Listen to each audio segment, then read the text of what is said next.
Bonjour, aujourd'hui je vais vous présenter mon portefeuille. Ce sera une première vidéo sur une série de vidéos à venir qui va vous présenter l'évolution de mon portefeuille. C'est un portefeuille débutant, donc l'objectif c'est de vous montrer comment se tient un portefeuille au cours du temps, avec les bons comme les mauvais côtés, les périodes de doute comme les périodes plutôt positives. Alors ce portefeuille a été commencé en début d'année, c'est-à-dire en janvier 2023. L'objectif était de construire un portefeuille débutant qui puisse être assez diversifié pour réduire le risque.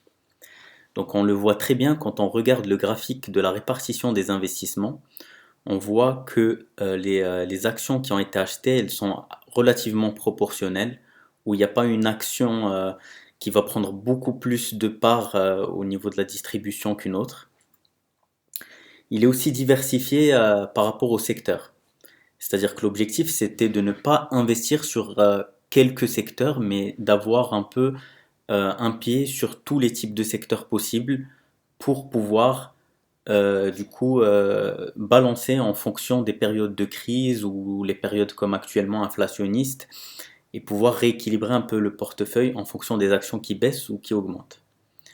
Car in fine, l'objectif, c'était d'avoir un portefeuille anticyclique, c'est-à-dire que lorsque un secteur baisse, on va acheter les actions moins chères et attendre que ça remonte et reacheter un autre secteur où les actions vont pour le coup baisser pour pouvoir un peu balancer tout ça.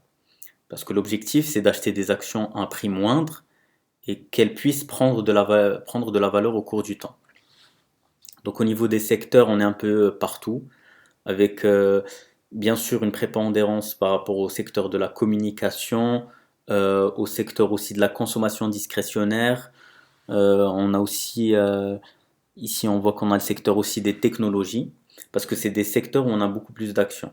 Parce que l'objectif en fait sur ce portefeuille, c'est d'avoir maximum 20 actions ETF.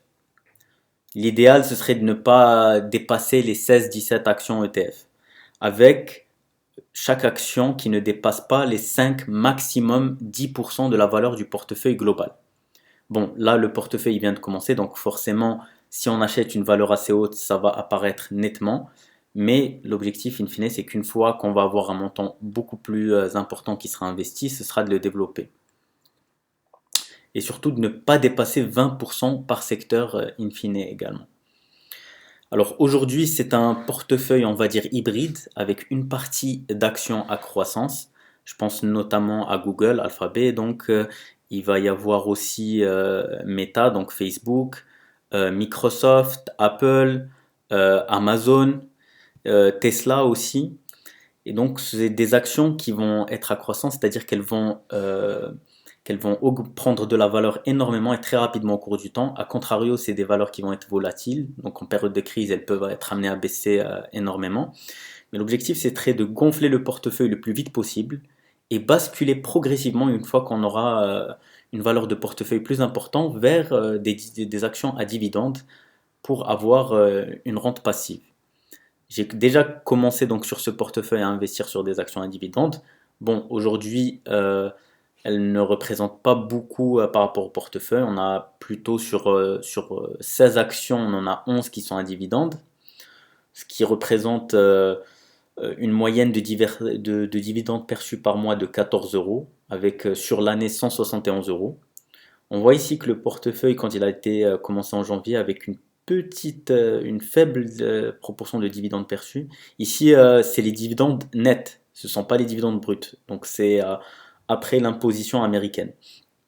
On voit que progressivement, plus j'investis sur le portefeuille, plus du coup la valeur des dividendes perçus augmente progressivement, avec des pics bien sûr ici, avec une action qui m'a versé énormément de dividendes sur les mois d'avril et les mois de juillet.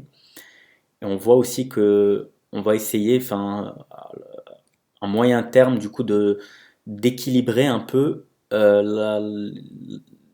les actions les actions par rapport aux dividendes qu'on va recevoir pour ne pas avoir beaucoup de risques si, par exemple, une action coupe ses dividendes ou qu'elle les réduit pour pouvoir avoir un peu des dividendes qui soient plus ou moins safe. Donc l'objectif, ce sera de vous présenter ce tableau de bord chaque mois ou chaque 2 mois, en tout cas de manière régulière, pour que vous puissiez voir un peu l'évolution de sa valeur.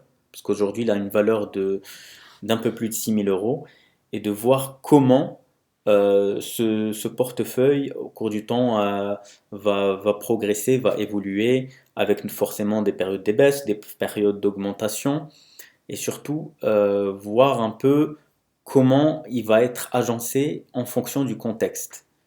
C'est-à-dire qu'aujourd'hui, par exemple, on voit que le secteur immobilier est en souffrance avec l'augmentation des taux d'intérêt. Donc l'objectif, ce sera d'investir maintenant sur des actions plus ou moins immobilières, comme ça pourra être le cas avec Realty Income ou Medical Property Trust, ici que j'ai noté MPT.